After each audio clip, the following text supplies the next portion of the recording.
So with the context API, just a quick review of it is essentially it allows us to tap into the API's features that we need.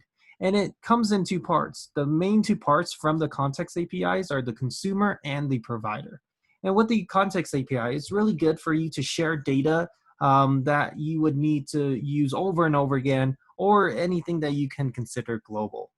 And it really helps with prop drilling, user authentication, which is what we're doing today, as well as other CRUD actions that you're sharing throughout your other components. And how you would use it is anything that you want globally, it will be put into a provider. Not one provider, it could be multiple providers. I would actually recommend having each provider for each model, just to keep you organized and everything. And anything that you want globally, such as any objects or functions or anything you want to tap into, that would be inside of your provider. The consumer is how you get access to all that information. So if you are using something from the provider, you would have to wrap your whole component inside of a consumer. And there's ways of doing that. And if you need help with that, I would reference the last lecture with it.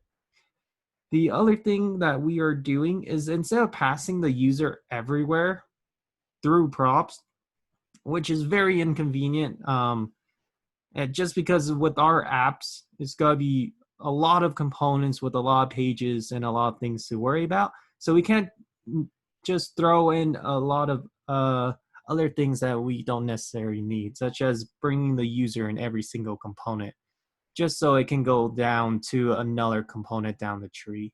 So a better thing to do is actually to put that information inside of the provider, such as things like the user object, how you would register, handling the login and the logout, seeing if they are logged in, and also changing the user for when they do log in. So those are the functions that we would create and also have items be stored in the provider. Then later on in our consumer, we can have access to that. So such as if we want to log in, we can just call the handle login function from our provider. If we want to log out from our Navbar or anywhere else, we can just tap into our provider. And then if we just want to see any of the user's information, such as their email, or if you want to display it or have their information be stored in the comment, then you can just use it with the consumer with that. So almost all of your projects will have a user, and it will be in charge of a single authentication or maybe multiple authentication. So that's really up to the projects that you have. So going forward, this is probably a good stack that you would have thus far, which is the React on Rails stack with the authentication, and we'll talk about how we'll be doing that, as well as your style libraries. That could be Semantic, Bootstrap, or Materialize, or anything other than that.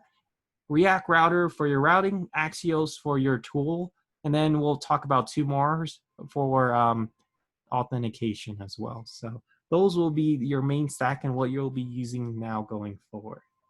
So that's pretty much the intro of what we're doing.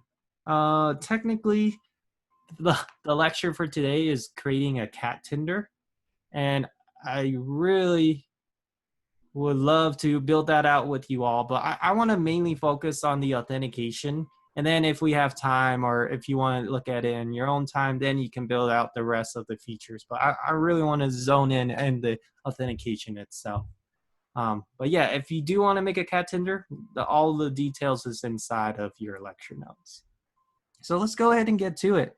The main thing about authentication is you have to follow certain steps, as well as you have to do certain things in every single one of your application. So if you are having auth inside of your other projects, it'll be the exact same steps that you have to do, the exact same files and structures. You may have to tweak it a little bit, depending on what the user has. Like if the user has a username instead of the email, then you might have to change it to whatever you need to with that. So usually the only thing that changes is whatever the user would have with that. So let's go ahead and get started with your authentication application. And we're doing it React on Rails. So there are a few things that we need to do for it to work. So it'll be Rails new, and I'm just going to call this R and R auth summer 19 or summer 20. And then we need to connect our Postgres QL as well as your dash API here. So the thing about authentication is I would do it at the very beginning. If you do it later on, it'll actually be a lot of work just to switch things around, such as like your associations, if you have any. Everything is the child of the user. So if you do plan on having a user base, I would do this step at the very beginning of your development.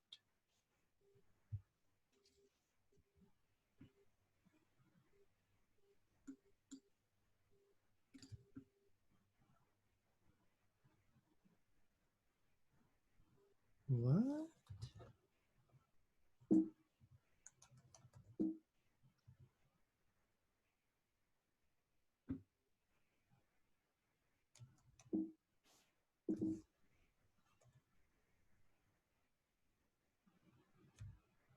Is yours running? I think I might know what it is. It needs to be -d Postgres QL. Did I just do dash P? Oh my goodness. There we go. That looks a lot better. Don't copy what I just slacked out. That was incorrect.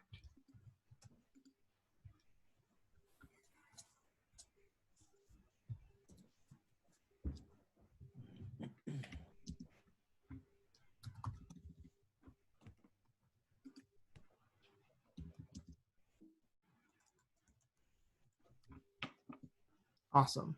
So this is where you would do all of your to-do items for your Rails end, as well as your React end. And we are adding in addition to stuff that we already are doing. It's just one more step to add for the authentication. So after you created your project, be sure to CD into your project as well. And then our housekeeping items is such as like creating our initial database. That's one of them. Pushing it to GitHub, and I'll do that as well.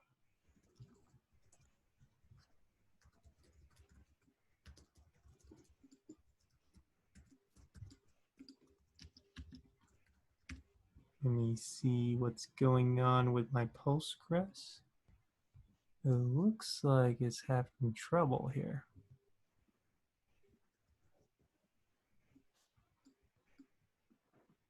Awesome.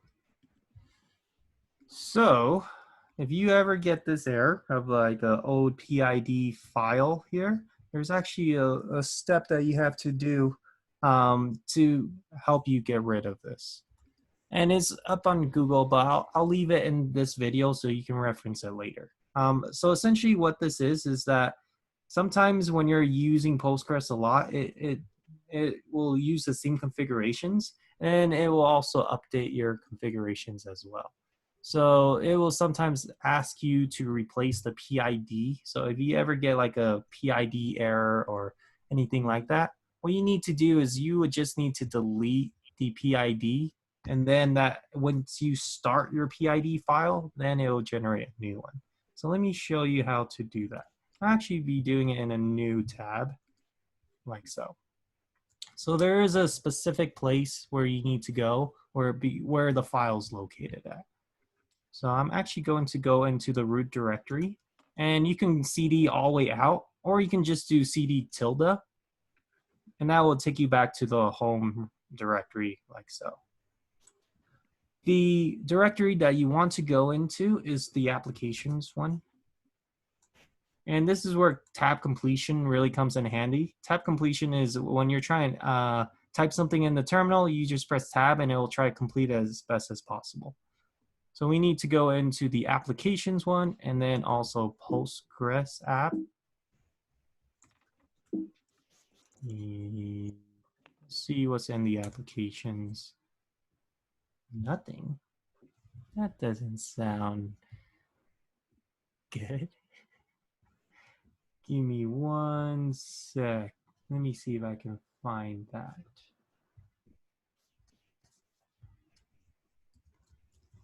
think I may have need to go one more out, if I'm not mistaken.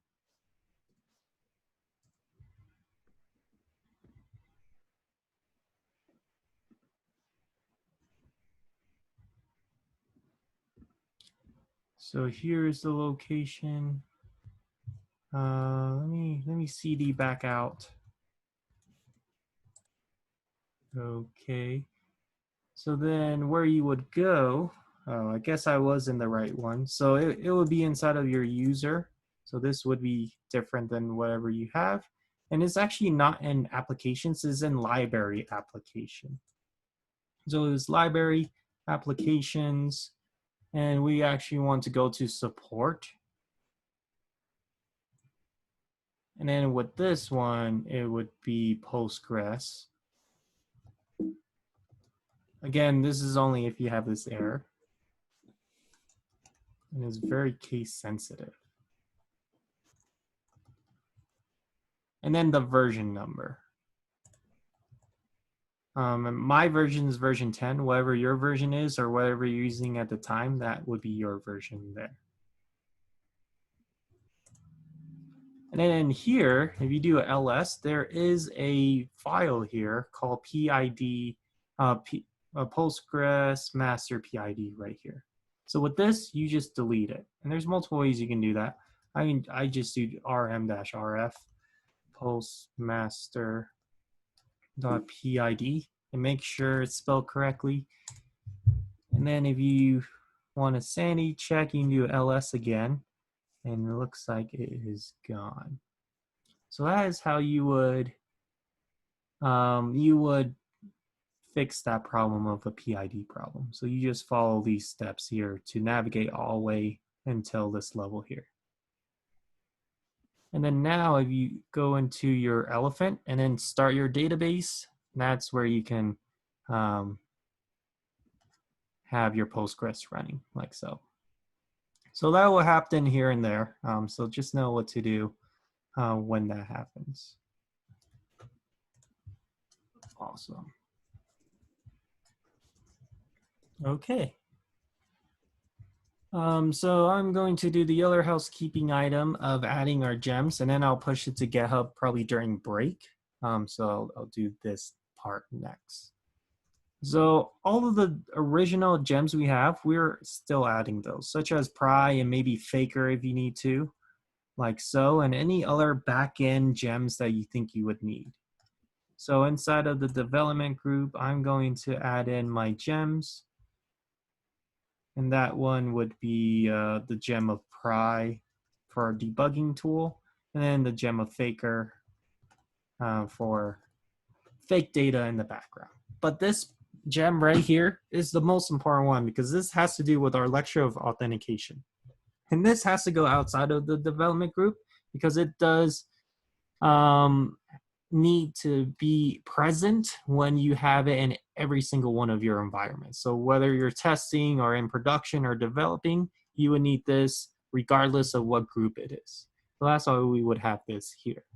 So make sure that you have at least this gem here for your authentication. And then afterwards, your next housekeeping items is to do any configurations with these gems. Pry and Faker doesn't have any configurations, but Devise token off does. And we'll go into what those configurations are. The first one is just bundling it. That's pretty much self-explanatory. That's just downloading the package into our system, into our project. But this next part is very important because since we're using Devise, it's actually a modified version of Devise. The reason being is that with Devise itself, with the Rails version, it doesn't really play well with React just because of the different styles and ways of how they're handling requests. So essentially, instead of using typical cookies, they actually will be using tokens with this version. So what cookies are is just a file inside of your machine that uses and stores information about your websites and also user credentials, things like that. So instead of having a cookie-based authentication, We're actually switching over to token base, where it's the same features as the cookie base, but a lot more flexibility for us to use within our React on Rails app, and it handles our requests really well versus our cookies. So there is a little bit more on this, and it talks about like security, speed, and mobile, all those features inside of this lecture here that will also be released. So we're actually using tokens instead of cookies. So when you are having the Devise, make sure that is the Devise token off when it's a React on Rails project, not just Devise. Because if it's just Devise, it won't work with React at all. This one will actually work with React on Rails. But besides that, all the steps of it is pretty much the same, such as the installing the project inside of your system. So how you would install it, it will be bundle exec Rails G. And instead of creating a user model, you're actually going to install the Devise token auth into the user model itself, or whatever you're having for authentication.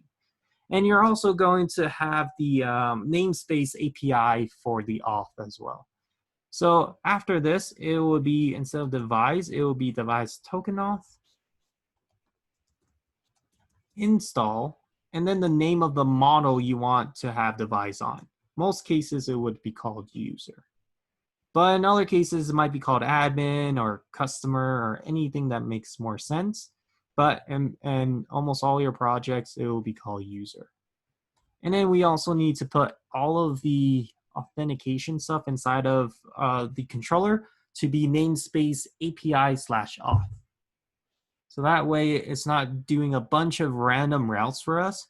We can actually reach any of the routes with API/auth. So that is the next item of business for authentication, is to install it with a given model here. Henry? So yes. If you had like an admin and a user and a sub-user, could you add 3 of them, or would you just do one and then separate it out later? That's really up to the project of how much you need. What I would recommend, if it's like an admin and a user, I would have a Boolean value for a user. So it'll be one model of user and then a Boolean of whether they are admin or not. Okay, makes sense. And based on that logic, you can write your controllers are like, if they're an admin, then they're able to do create, read, update, or else they can just read the items. Okay. Yep. Thanks. Okay, I'm gonna go ahead and create this.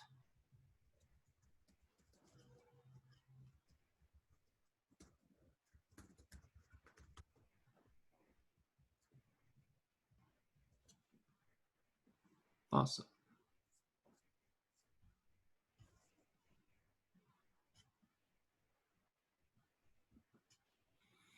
So it created a few things for us. The configurations, that's something that we really don't need to tap into. That's just what it runs when you run a Rails server.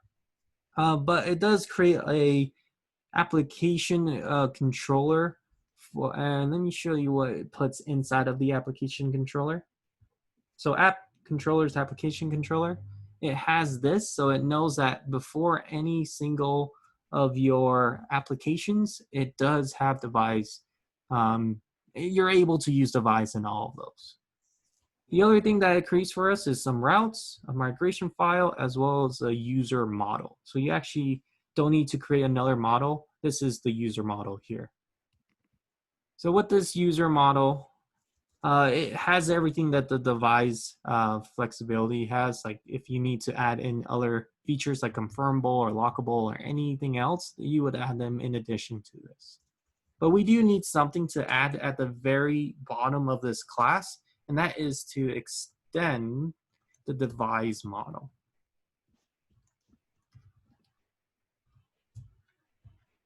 So make sure that your user has this line of code here.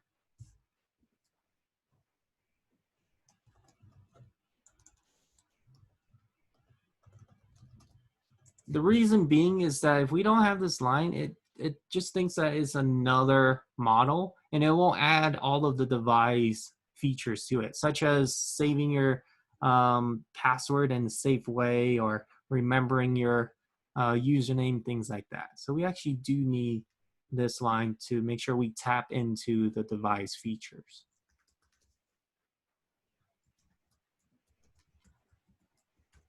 So why doesn't it just come like that? This package itself is someone built it off of it. And this is the new update that they haven't added to the package itself.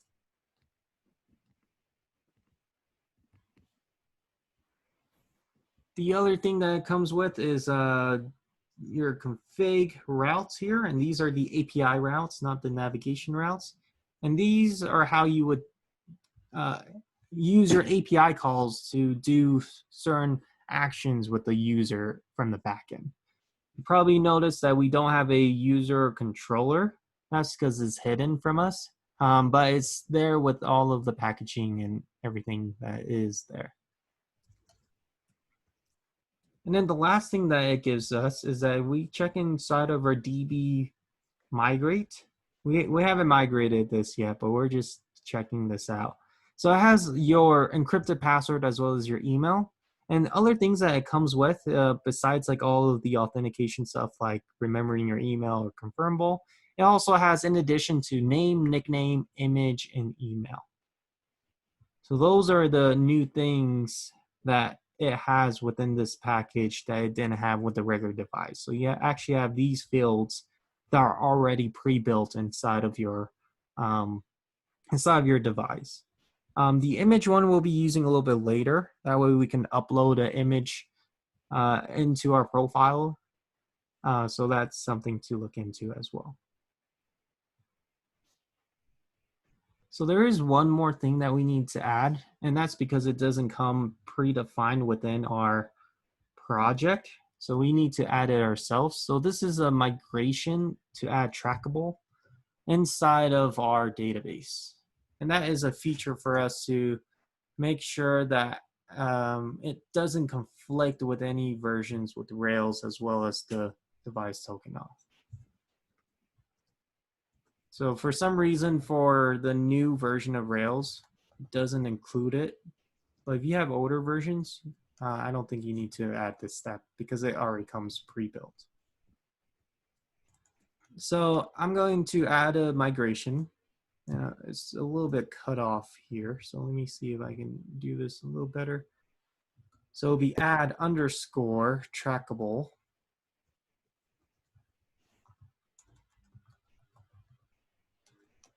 to users. So that is a migration file that we need to create. And then within the migration files, I'm actually going to select it out of the content. So that will give us here. And this is what you put inside of your migration file in between these div here, like so. Again, this is just to tap into the trackable features, just to see how, like how many sign-ins there are, last sign-in, things like that.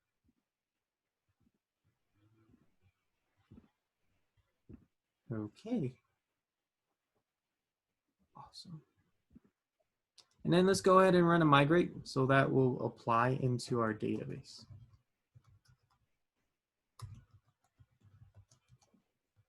Henry, Yes. could you just show me which file we would add those into one more time? Yes. Let me select this command out real quick. Great, thanks. So with the migration file items, it would be, after you run that command, it should create a migration file for you. And it's this migration file here, the at trackable to users migration file. Got it. Thank you. No problem. And that's pretty much it for the backend configurations. The only addition of what you need on top of this is if you need to add more fields inside of your database. For example, if user has other columns inside of their table, then what you would do is you would add another migrations to add those columns, as well as inside of the app models, not models, I'm sorry, app controllers, application controller, you would have to have it to be in addition into the private params from Devise. And if we have time, I'll show you how to do that. It's just additional step of if we need more fields there. But that is pretty much it for the back-end setup. The most bulk of the authentication is actually in the front end. It's just to get all these things connected and up and running. So let's just create the client side with all of the packages for now, and then we'll go into our first break. So it would be create React app, we're calling it client.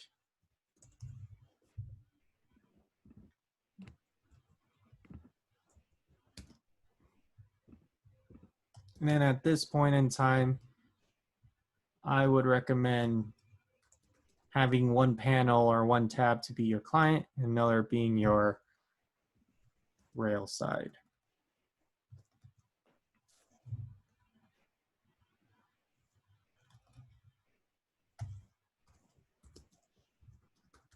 I'm actually going to do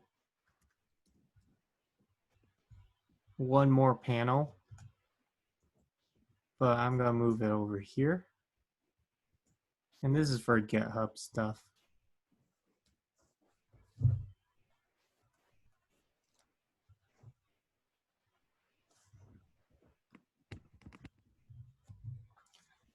So yeah, let's go ahead and go into our first break. And then when we come back, we'll add our packages and see what else we need to do on the front end just to get our auth up and running.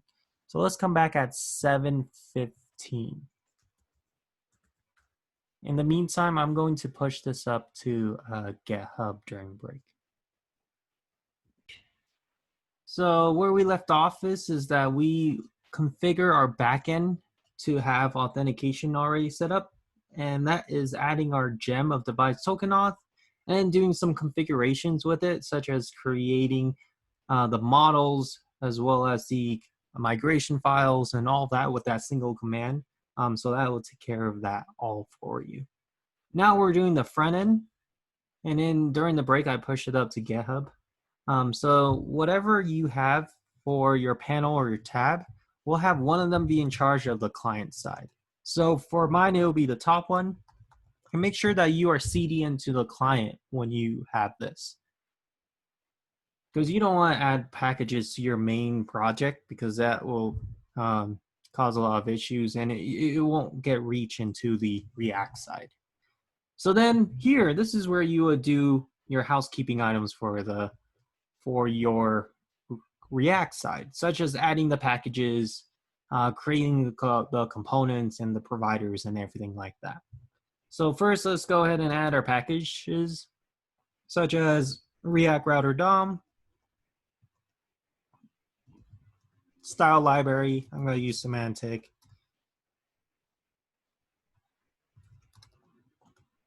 And the forms that I will be sending out through Slack is also from semantic, and style from semantic as well. So if you are using a different styling library, you might have to convert the forms into whatever style library it is. And we will also have Axios to talk through our database. And one more for our authentication. And this is having to do with what we have a little bit later with keeping the user logged in and a lot of other things. So we'll talk about what this does in addition later on. But we do need to add it in our housekeeping items.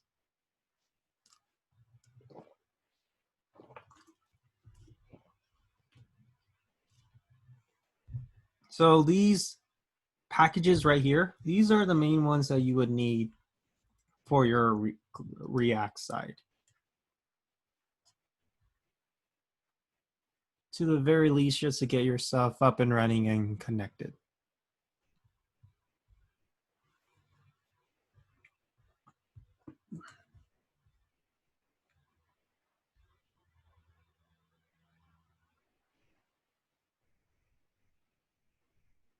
And then while that is going on, let's go ahead and do our other housekeeping items.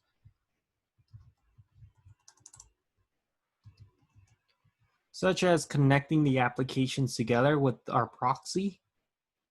So let's go ahead and do that next. So inside of your client source, not your source, sorry, is in your package.json. And right above the script, we are doing a proxy for the connection here. And then again, change this to whatever port you have your Rails server running in.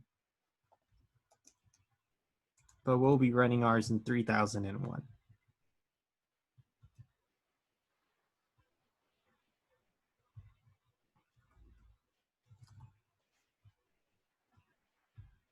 There might be some questions later on of the difference between HTTP versus HTTPS. And that is just for security reasons. So if it has an S for HTTPS, that means that it is more secure. And to get it secure, you have to go through a process of adding certificates and other safety features to make your site a lot more secure. And there's some benefits with that. Your website might not get flagged if it has an S, so it knows that it's secure. Or else your ad blocker will think it's a malicious site and it won't even take you to the site as well. So for some cases, you're able to secure your site with different types of items there for your security reasons. So let's go ahead and create our folder structures while we're at it. So I'm going to use the components one, as well as the provider folder. And then inside of my components, I'm actually going to create two new folders called shared, which is anything that is shared, as well as auth. So this is having to do with authentication. So that's where my login register form will be located at. And then if we do get to cat tender, this will be where all those components will be at. There. Okay.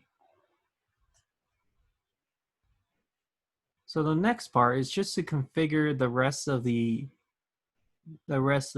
packages, such as inside of your index.js. Deleting this here. We need to add two things here. The first is going to be your style library. So import semantic UI CSS. And we want the semantic.minified file. And then the second thing that you would want to import is the browser router.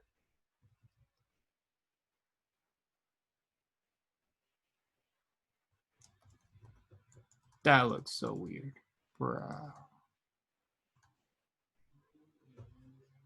What? Is that not how you spell it? That looks like browser from Mario. Browser. And this one's from React Router DOM. And then here, this is where we would wrap our component that's in charge of our routes. In our case, it will be app.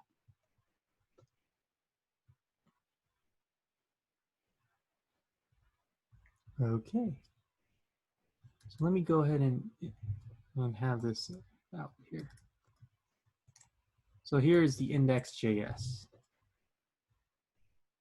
We are adding in addition to this, so don't close this quite yet. So within our project, especially our client side, we need to have the ability to tap into our Devise that is on the backend side. And the best way to do that is within the provider itself. So we're actually going to use the provider to handle our authentication. So I'm going to call this Auth Provider. And this is having to do with anything that we want globally access that has to do with the user. So we're creating a context for it. So I'm going to import React component from React. And also, since we are going to communicate to the backend, I need my friend Axios, like so. So with this, we need to create a few things inside of our context. So the first is the context itself. Again, the pattern is whatever model name it is, and then whatever it is you're creating within the context. So in our case, it would be auth context. And we are grabbing that from react.create context here. The other thing that we need is that we need our exportable consumer. That way we can use this in other applications and components. So it will be called the model name, which is auth consumer. And this is from the auth context.consumer. And make sure it's a capital C consumer. And then finally here, I'm going to create a class here called Auth Provider. And this will store everything that I need globally. So this will extends component, because it is a logical component. We will be having state. We'll deal with that in a bit. And then we'll do our render and return while we're at it. And then before we forget, we can just export our findings. So export default auth provider, just like so.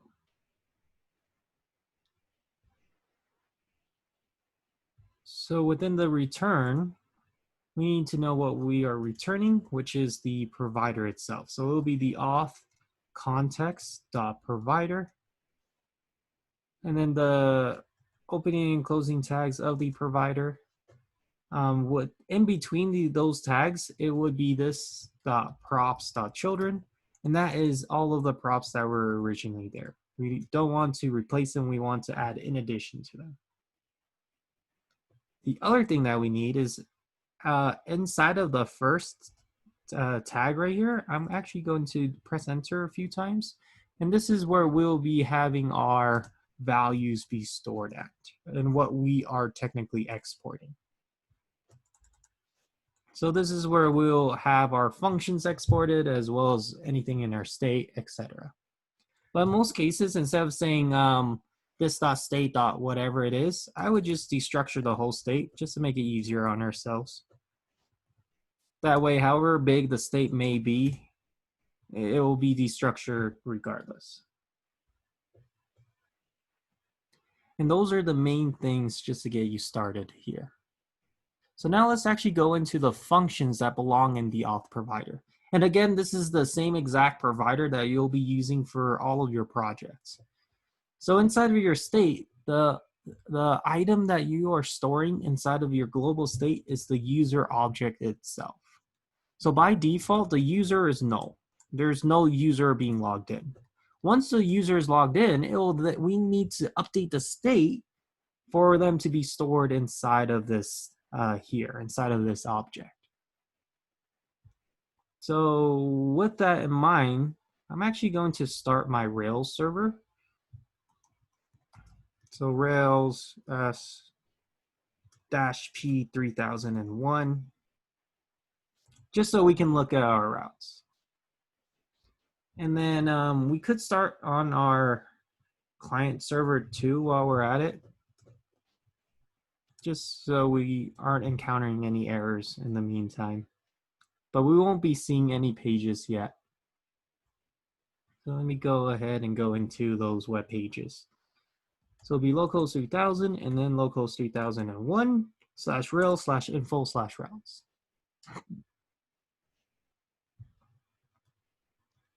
So within the routes here, we have a few things that we have access to.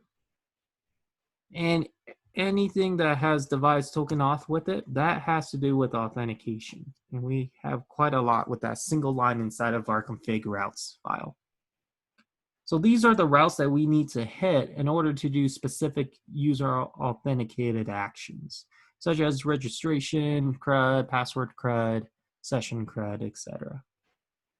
So the one that we'll be doing here and there would be registering, logging in, and then logging out. So we actually need this one right here for this path here. So I want to go to the Devise token auth register is new. So this creates a new user here. So it is a GET request. So it goes from /API/auth/signup. So I will keep that in mind when I'm building out this function. So I'm going to call this handle register. Technically, you can call it whatever you want, but handle register makes the most sense. And it needs a few things. The first thing it needs is the user that we are registering, and also history, which is from our React router object. That way we can send them to wherever it is we need to when they're done registering. That way they're not just sitting at the form. So that's why we also need history here too. So with the route that I need to go to, I will need to go to axios.get, and then the URL is /API/auth. And technically, since I have this one here, I technically don't need a sign up here. So I actually won't be using that one. I'm using this one here for the post actually. Yeah, it's not a get, it's the post. So let's change that real quick. So it's not .get, it's .post, and it's /auth, /API/auth, because we want to do a post request, not getting a user yet. So then the next thing that we need to pass in is the whole user object itself. And then we'll do our promise handling. That will be, or then with the response coming back,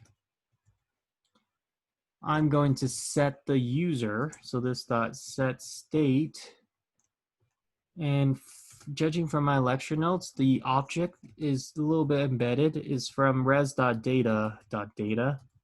But we'll double check that to see if we do get that defined at. But this is where the user object is coming back from the controllers. So we have to do .data again. And then after we are done setting the user to state for it to be stored, I am going to use the history parameter, which is from React Router DOM, and I'm going to push them to whatever page I want them to go after they're registered. And that's totally up to you or totally up to the design team. In most cases, it will be like the home page or like a dashboard page, wherever it is they need to go. So that's how you would use that. And that's not an authentication thing. You can actually use that if you need to navigate somewhere else inside of your application. And then we'll do our error handling. Like so. I would just console log the error.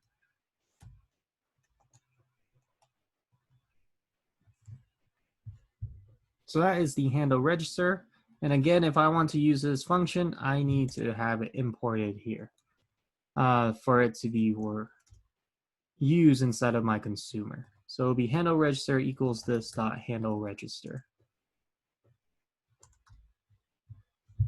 Make sure there's a comma in between these values because we want to have in addition to each of them.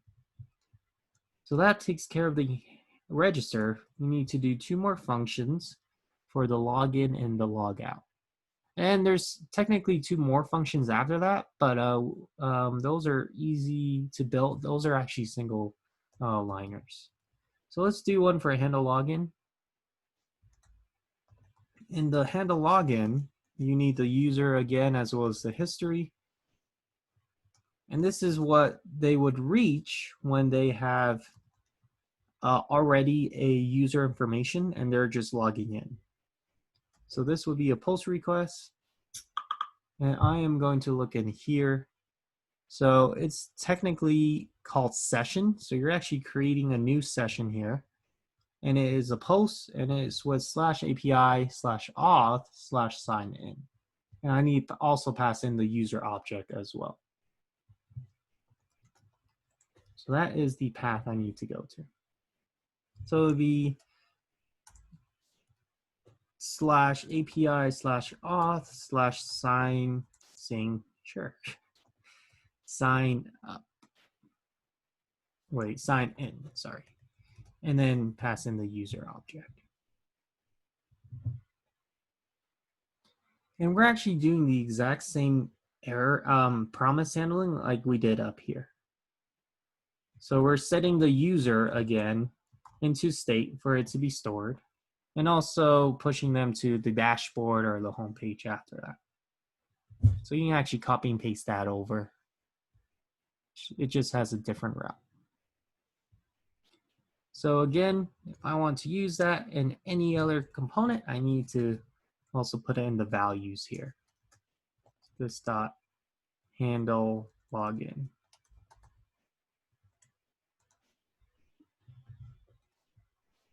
Awesome. So now, if I do our last one of handle logout, this just needs the history. You don't need a user object because you're logging out.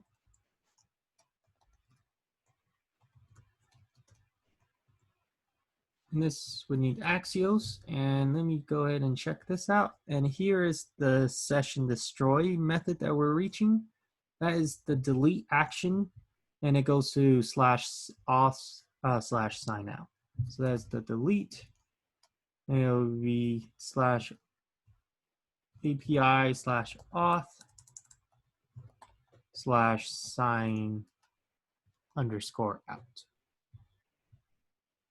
So then technically we're still doing a similar thing of what we have up here, but instead of setting our user to be whatever the response coming back, we're actually resetting the user to the original state. So this one will be null. So we're sending the user back to null. And also a really good user experience for when they are logged out, they're probably taken back into the login page or the home page. So I'm just gonna have them go to the home page once they are logged out. So that is the logout functionality. So let me go ahead and do the handle logout. And that is from this handle logout. Okay. And those are the main ones for the forms and the logging in, logging out, and registering. There's also a few helper methods that we would need, such as authenticated. And this is a function that will help us to see if the user is logged in or not. So it'll be this .state.user is not equal to null. So that will give us a Boolean value to check if the new user is there stored or not. Because we are storing the user when we're logging in as well as when we're registering, but by default, they're not there, or if we're logged out, they're also not there. So this checks if they are logged in or not. The other one is that we need to do a set user as well. So this needs to bring in a user as a parameter, as an object, and we will just set the state of the user to be whatever you're passing in here, like so. So here is the Auth Provider.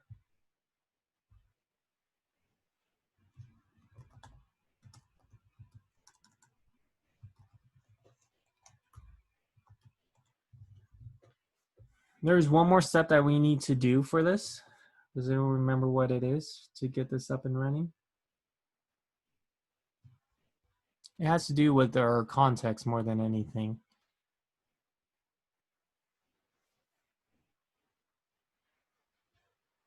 Let me give you a hint. We have to do it inside of somewhere global. Oh, we're wrapping it around the app. Exactly. So inside of your index.js, whatever providers you have, you need to have it be wrapping your routes here, just because we need to have access to it at a global state. So therefore here, I'm going to import, let me see, I export defaulted to Auth Provider. So then it would be Auth Provider like so.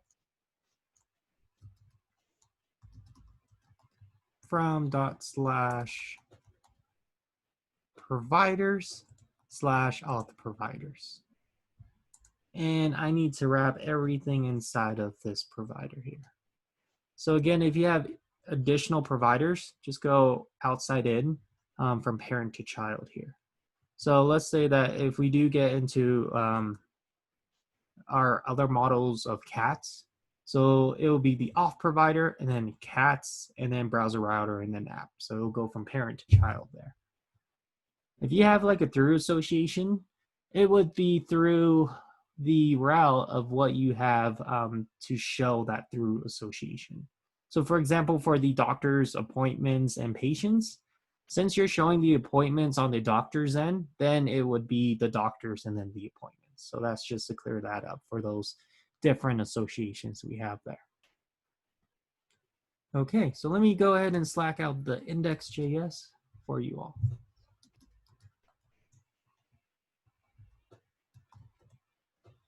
And that's pretty much it for the auth provider. So this is where our user is being stored as well as the functions we'll be calling to do certain actions. And I'm gonna be honest with you, you only need to write this once and never again because you're actually going to use this exact same provider in all of your projects. So what I would recommend is that I would copy this whole entire provider and I would actually go inside of your GitHub and it's actually a sister app of GitHub called Gist. So go ahead and click on this corner here and go to your Gist here. Have we talked about Gist at all? So GitHub holds all of your repositories, Gist holds individual files. So if you have like something that you're using over and over again, I would actually put it in a Gist, such as like a code snippet or your notes or anything that you are using like this authentication. I would actually put this here. So inside of Gist, it works the exact same way as GitHub, but you can just copy and paste items over. So this is the auth provider, like so. And then you can create a secret or public. I'll just create a public one. And then you can reference this file over and over again from there. So that way, instead of writing the whole entire file again, you can just copy and paste this into your project. And that's what Jest are. And I use it here and there, especially for those really redundant files, like configuration files, and also these files here. Okay. So now moving on, let's go ahead and define our routes inside of our app.js. So I'm actually going to close these for now. And I'm going to go into app.js, clean this up a bit, and transform this into my routes. So I need to import a few things. So I need to import all of my pages, but I'll do that later once I define it. I need to import the switch, and this is also route from React Router DOM, because that's how you would create your routes, as well as to switch in between your routes for different pages.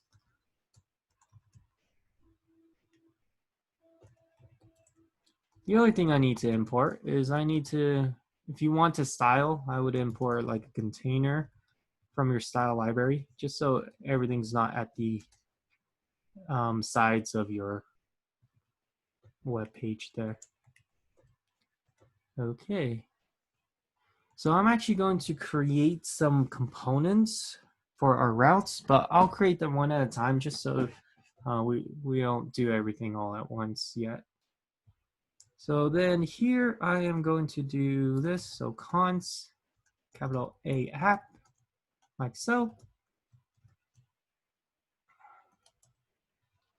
And I'm going to have a fragment be our grouping tag. And then our container here this will house the switch and then all of the routes. So then just planning ahead, for sure for authentication, you need at least 4 routes to be defined to get your stuff up and running. The first route is that the path is the home route. So this is your home page. Might be called something else, but you need somewhere to go for after they log out or after they log in, things like that. So that would be the home page. We'll be creating that shortly. The other route is that you need a way for you to log in. And that would be the login path. And that would be just a login form. We've done a lot of forms before, just needs certain parameters, and it needs to make a call into our provider to call in our items that we define there. So we'll be creating a login component as well, and that is the login page / form. Now, if you don't already have a login, we need to consider that. So this is going to be the register page. So the path is going to be register or new user, whatever makes more sense for your app. I usually call it register. And this is going to be the register component that we'll also be creating. With the register component, it's going to look a lot like the login component, but we're making a different calls, obviously, and also adding 2 more fields of the password and password confirmation. And then finally, there's going to be the no match. Again, the no match is triggered when there's no routes matching any of the ones that are predefined above. So I would probably have that as well. And then one more component that's technically not a route. I'll put this above my container because I don't want it to be part of the container, and that is our navbar. So the navbar is in charge of your navigation, but how it plays a role inside of your authentication is this is where we'll be putting the logout button, because we also need a way for us to log out. The best place to put it is inside of our navbar. So let's go ahead and create these files, and then I'll import them, and then we'll start filling out those files there. So let's start off with the home. So this would be inside of share. This would be home.js. So let me go ahead and import that. So import home from .components/shared/home.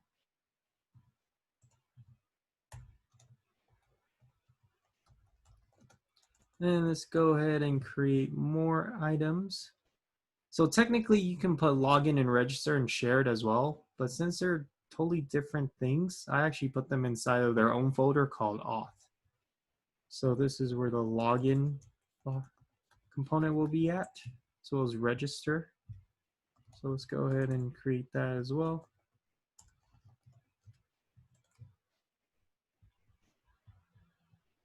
And I am going to import login from ./component/auth/login.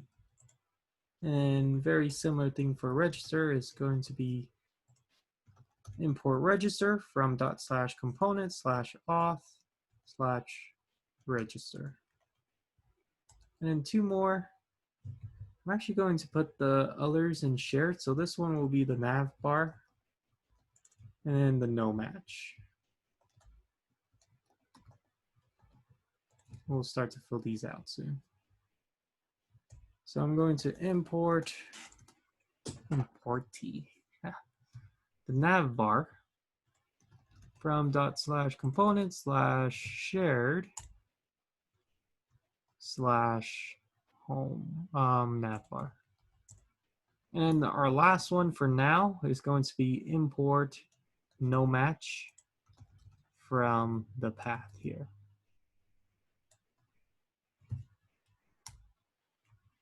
Awesome. This is our app.js for now.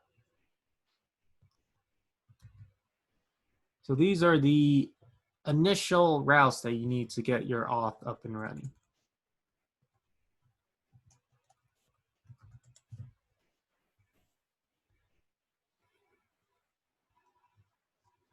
So let's go ahead and start to fill out these pages, just so you don't get the error we have here. Again, what this error means is that unexpected string of input, or you likely forgot to export something. That means that your import is wrong, or it's the wrong path, or you did forget to export something, or you're exporting something incorrectly. In our case, we're not exporting or anything at all, so that's why we're getting that error. So let's go ahead and fix that. I'm actually going to start at the home page. I'm not going to do anything too fancy. This is just for a place for us to reach. So I'm just going to have this be a presentational component that just says home in it. So nothing crazy here. And I'm just stubbing this out. So later on, if I do need to change my home page, this is where I would change that. So home page and export default home. Here is the home.js. I put this inside of my shared folder, like so.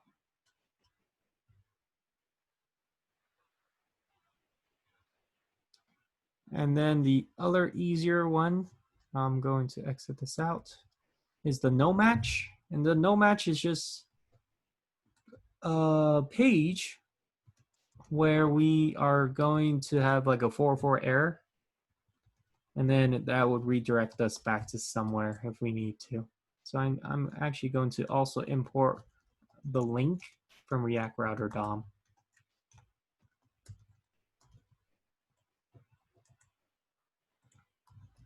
Const no match, like so. And I'll have this say inside of a fragment, each one, 404 page not found. And then here, I am going to do a link. And this goes to the home page or whatever page you want it to go to. Return home. And then before I forget, let's go ahead and export.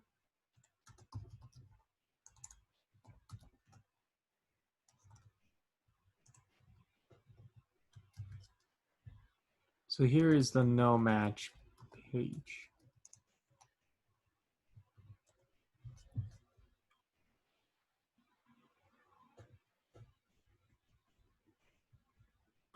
As for the rest of the components, I'm actually going to slack it out just because we actually did a lot of forms before. And we'll walk through what's the difference between the login and register. And the navbar is a little bit different than normal. So we'll walk through that next. So let's actually go ahead and do the navbar first.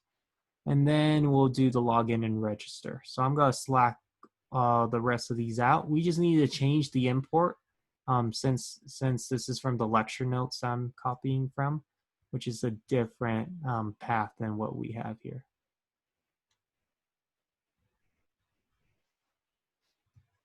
So here is the nav. Well, actually, let me make the change and then I'll slack the one that you should be using now. So here I'm going to do a // There we go. Semantic. Yep, everything else looks good. And while we're at it, let's just be more dry. Instead of saying React there, I'm actually going to do component up here. So here's what you should have. So this is your navbar.js. And I'm going to walk through this with you. So the navbar is just a regular navbar, but it has some conditional logic in it. So if you scroll all the way down here inside of the render and return, so this is what it's actually returning. So it returns a initial menu that we have here. And the link that it has at the very beginning is the home button. And we'll get to see what that looks like shortly. And then we have some logic here. So this is why the navbar is now a logical component instead of a regular presentational component, is because we need this logic here. So before we do this logic, we need to make sure that we have our consumer up and running and ready, just because our logic depends on the user. So then that's why we need to incorporate our auth consumer from the providers file. And we need to wrap our whole entire item inside of our consumer. So there's a few ways you can do that. You can do it within your presentational component or a logical component. So either of those work. You just need to return it like so. So with this, you have access to auth, which is everything inside of your, where's your provider? So auth is everything that is inside of this value here. We're referencing each of these as auth. So we have access to the users and all these functions here. So that just taps into the consumer, so we can use anything inside of the provider. So then if we go into this function that we have up here, this is the write nav items. So essentially what this is in charge of is, depending on if the user is logged in or not, it will change the nav bar. So if the user is logged in, then change the nav bar to have a logout button. But if the user is not logged in, then you would change the menu to have it say register and login. So that's depending on if the user is logged in or not. Then you would have different routes in the nav bar. So if you want, in addition to these routes, like let's say you have like a page for your application, like a form or whatever, you have to ask yourself or your teammates or your designer a question of if they need to be logged in or not. If they do need to be logged in, then it will go here. It will just be another menu item. If they don't need to be logged in, then it would be in here, or it might be inside of here if you need to, if it doesn't matter whether or not they do need to log in or not. So depending on that logic, these links will apply accordingly. So any questions about that conditional rendering? And I'll show you how it looks like. Oh, cool, nice. Once this is up and running, because we still don't have the register or login page. So this is what it looks like initially, is that it will always have the home button. And since we're not logged in, it will show login and register. But later on when we do log in, these links will be replaced with the log out button or the sign out button here. So those are conditional logic there. So that's the nav bar, like so. Our next one is going to be the login form. This is for when you already have your, when you already have an account, you're able to log in inside of this form. And we've done forms before. I don't want to bore you in the details here. It's just the same exact form that we've been creating before, but it's different fields, and we're calling different functions after that. So let me go ahead and change this just so it'll be a lot more cleaner. So for this to work, ours is actually do .. And I'll leave this like so. So here is the login JS. Would this be something you put in your gists as well, or no?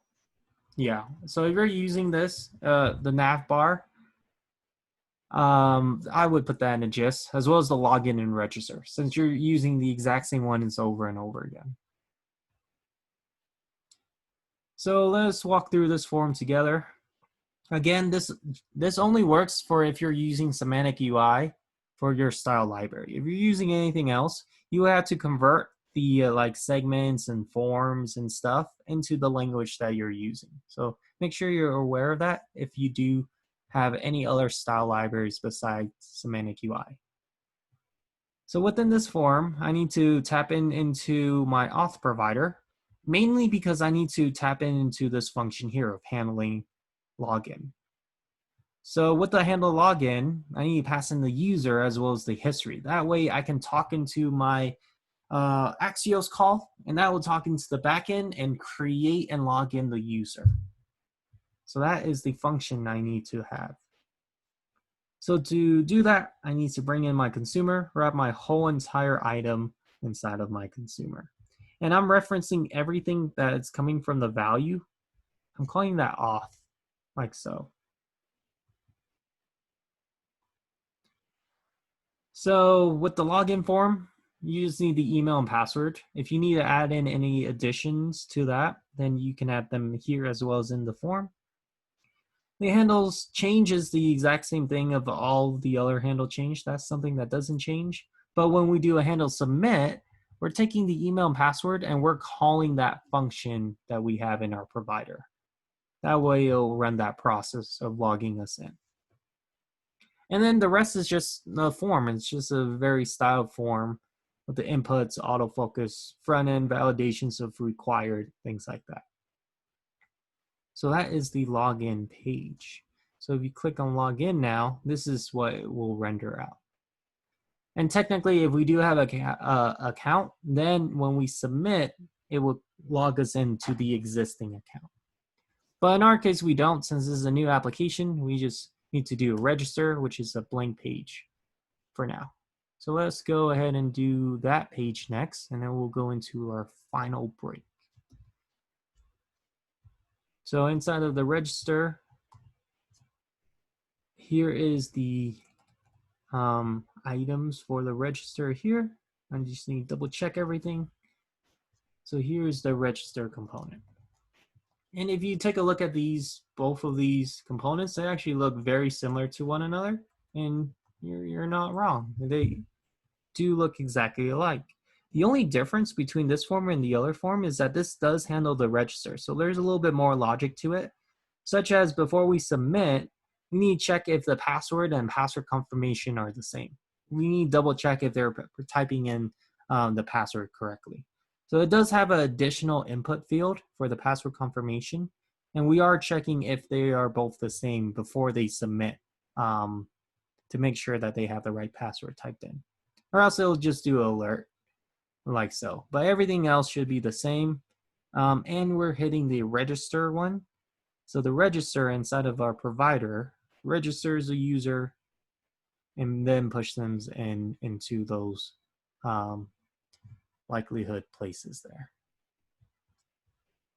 So now we're at a good point for us to test out our authentication just to see if everything is working thus far. So since I'm testing everything out, I'm going to open my console, clear everything out that's already there.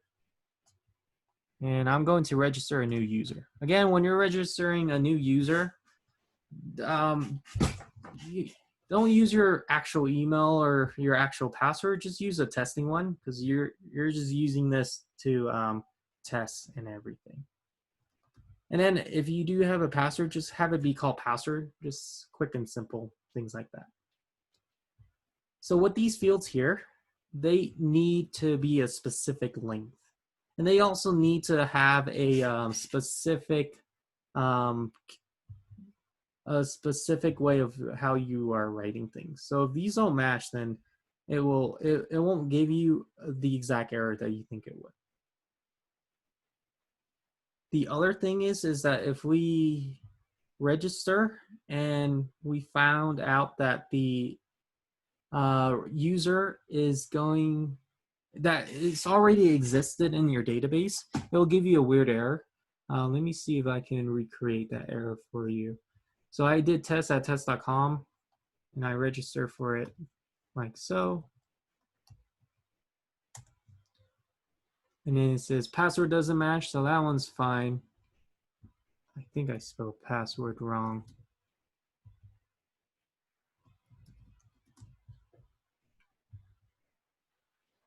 And like it doesn't do anything in the page, right? So that's like the first thing that you would see. But if you open up your console, it does this auth error here of 422. That means that there's something going on within the backend.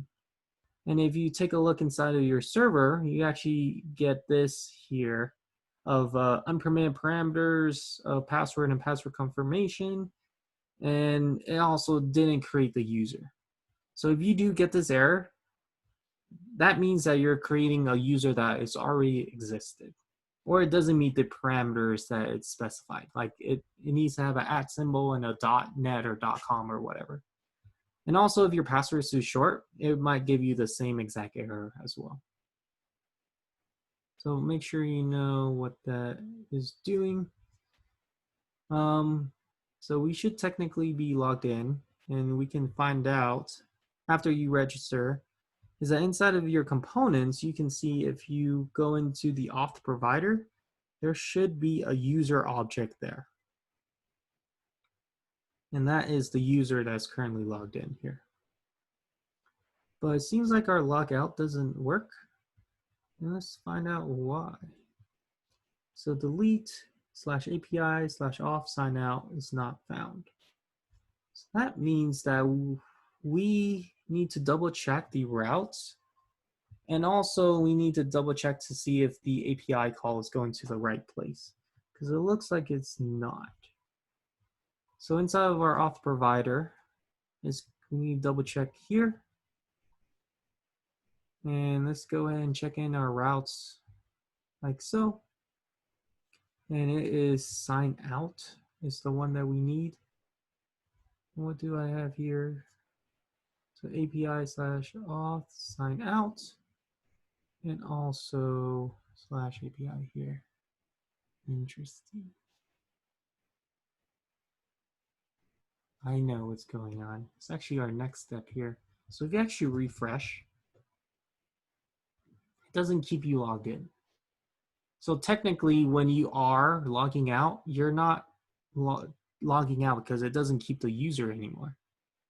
So that's a problem. So anytime that you go to a new page after you're logged in or register, you're completely kicked out of your account. And that's not realistic, right? You don't want them to just be on a single page. You want them to navigate around and to go on other pages. But if we actually do that, or if the user refreshes, they're kicked out. So that has to do with something called keeping and switching out the tokens, just so that we're keeping the users logged in. And we'll talk a little bit more about that once we come back from break. So let's go into our final break. Let's come back at 8:15.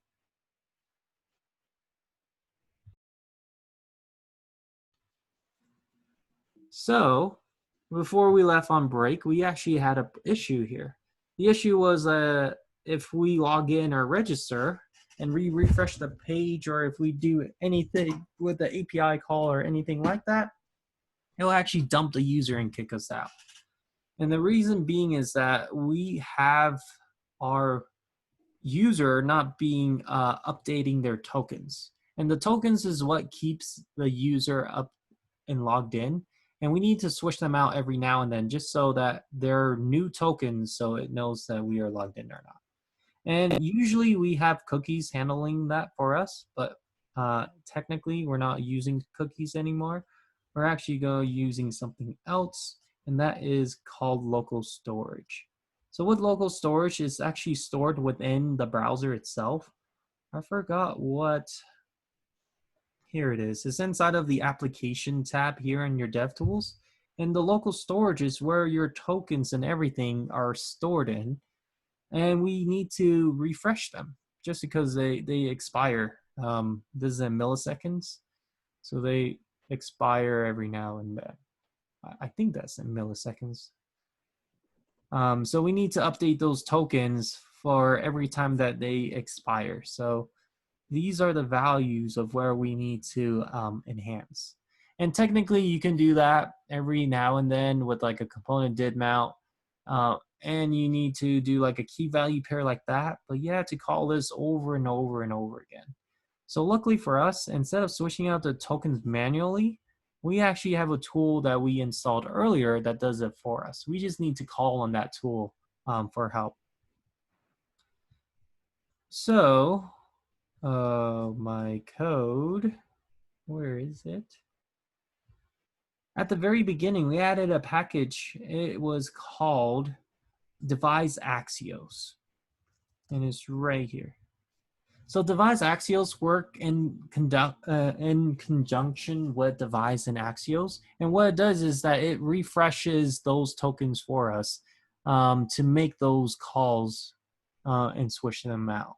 We do need to do a little bit more configurations with it, with one of the functions we have, but that's pretty much the same in every single application. So you only need to do it once and then never again. So since we have our item installed, we can then add it into our index.js, because we do need to call this globally for this to run. So this grabs the individual tokens, and we need to grab even newer tokens and then switch them out eventually. So we are importing init middleware, and the middleware itself is switching out the tokens and grabbing all the tokens. And this is from Devise Axios. Then we are just calling on that function initially, so it runs.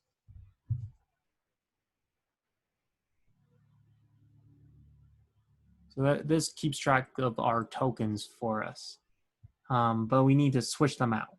So that is the next step, is to switch them out.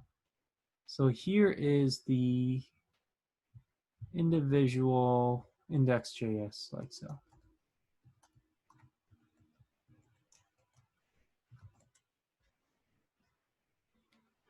So to get this up and running, it doesn't just work if you just add this line. You actually need another component that switches out the tokens for you.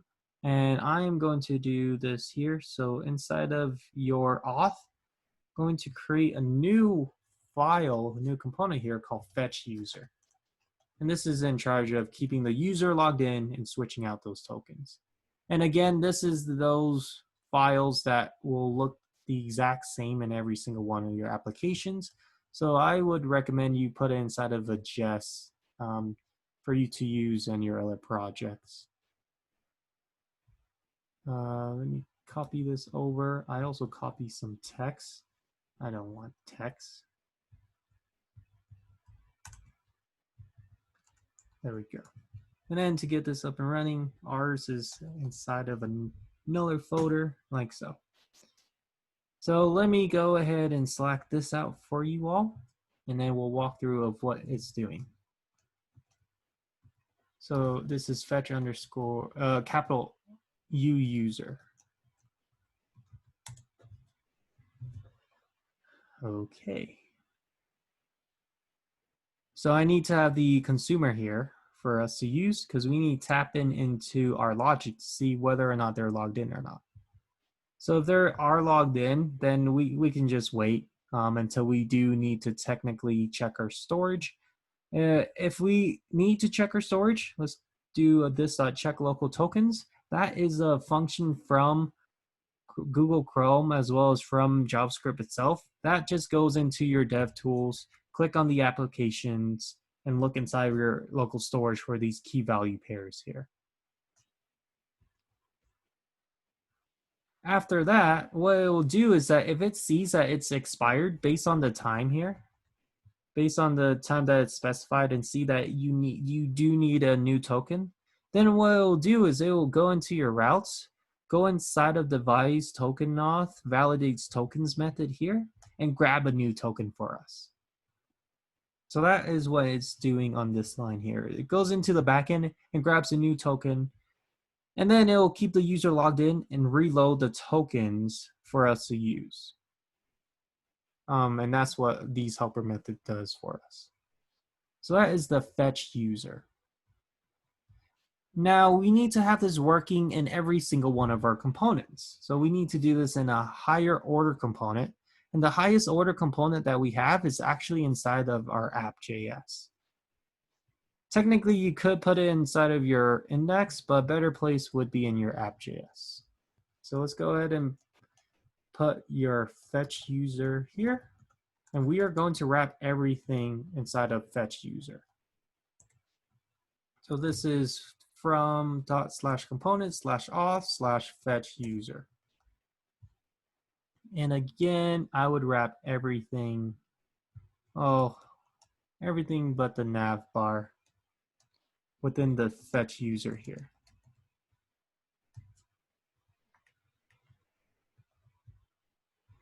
Like so. So here is your app.js now.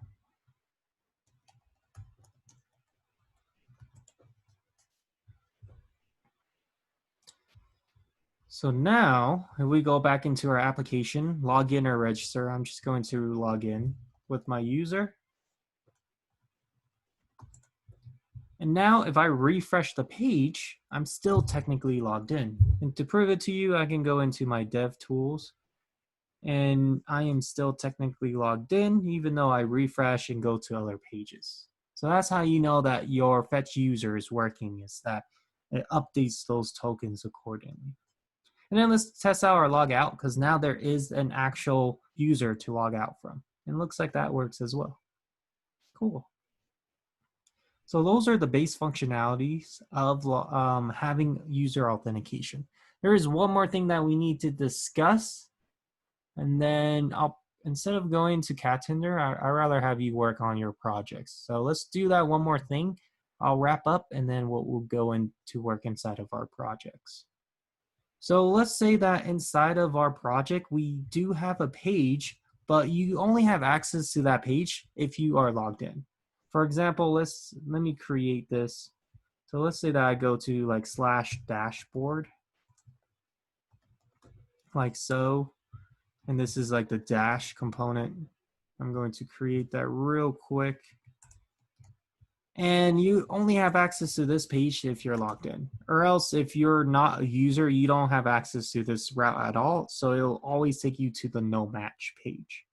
So then if I go to so if I do dash from, I'm going to do /component /shared /dash, like so. Let me slack out the dash here. So this is app.js. And let me go ahead and create that real quick. Again, nothing too fancy. I'm just gonna have it be a presentational component that says dash. So import React from React. And then from there, you would do this. So this is just that page here. And I'll have this say dashboard.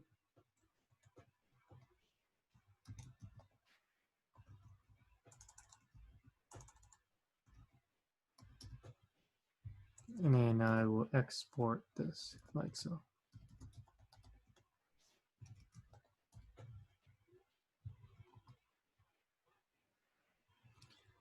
Okay, so here's the dash component.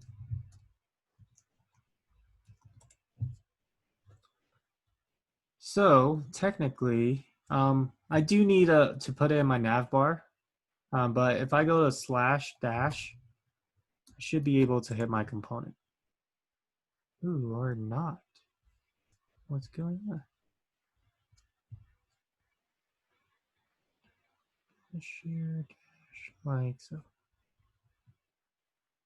I think it's the path, the dashboard path on the right. Oh yeah, you are correct. I'll just call it /dash. There we go. There we go. There's our dashboard. But let's say that this should be a route that you can only have access to if you're logged in. So that means that not everyone should have access to this for a certain user. So if that's the case, then we need to write some logic to specify our routing. And what that is technically called is called a protected route. So instead of having a regular route, you would have a protected route based on if they are logged in or not. So if they are logged in, then you're able to go there. If they're not, then it will just take you to the login page. So this is the protected route.js. And again, this is something you would follow exactly in every single one of your projects. So I would put this inside of your gist. So here's the protected route.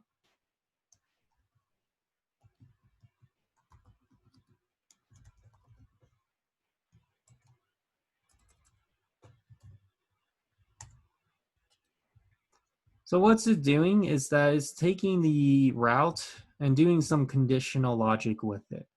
So we are actually grabbing the rest of the props there, so that way it won't lose any props. And we're checking to see if the auth is authenticated. So if they're logged in, then we would take them to wherever it is they need.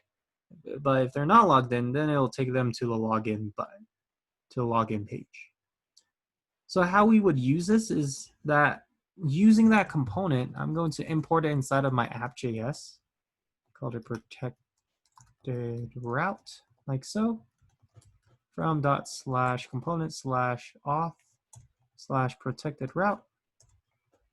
And with this, instead of having the regular route, I'll have the dash be a protected route. That way, we can only have access to it when we are logged in. So if I log out and I go to /dash now, I won't have access to it. But I'm able to go to home because that's not a protected route. But if I go to any protected route like dash, it'll take me to the login button, like so. And that is how you would do a protected route. There's any pages that you only want access to the user. I would recommend having like your forms be protected route for if it's like a user-based form, such as a user creates like posts, then that would be a protected route.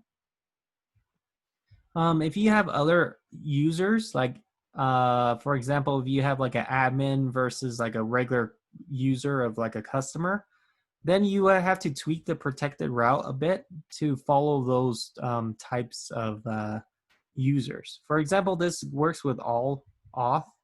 You might have to run some logic of saying, like inside of your provider, if auth.isAdmin, if that's true, then go to this. If not, then redirect them back to a different path, things like that. So that would change depending on if your use case is changed.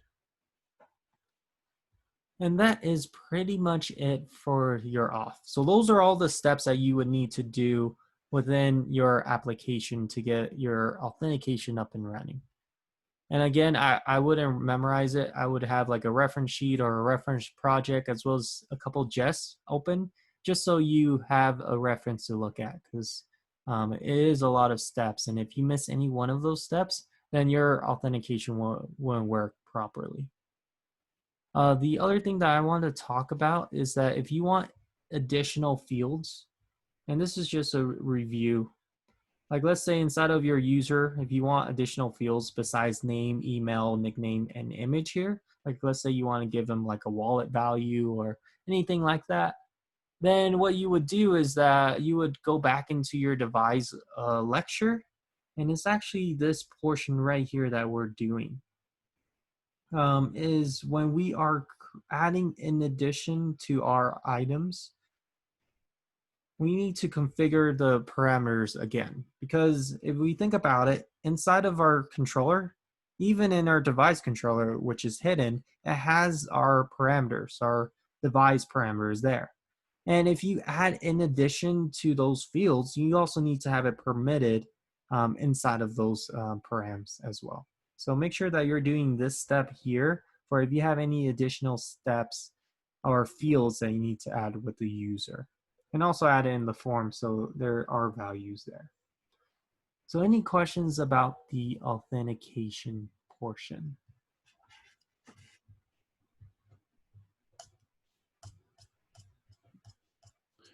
Is this how like single sign-on works as well in different applications? Or is it totally different? Like log in with Facebook and GitHub and everything? Yeah. So this is the first part. So you would need to have this first portion done. In addition to that, you would have to configure a few more features within Devise, which is give me one sec.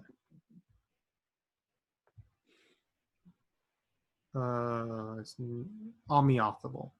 So that is what you would need for it to have for you to log in with Facebook and other features And that's using their API. So there might be an additional step to that there. So Authable if you want to have other third-party sign-ins as well. And there is a lot of configurations with that, which is completely different than what we have here. That's a good question. Any other question?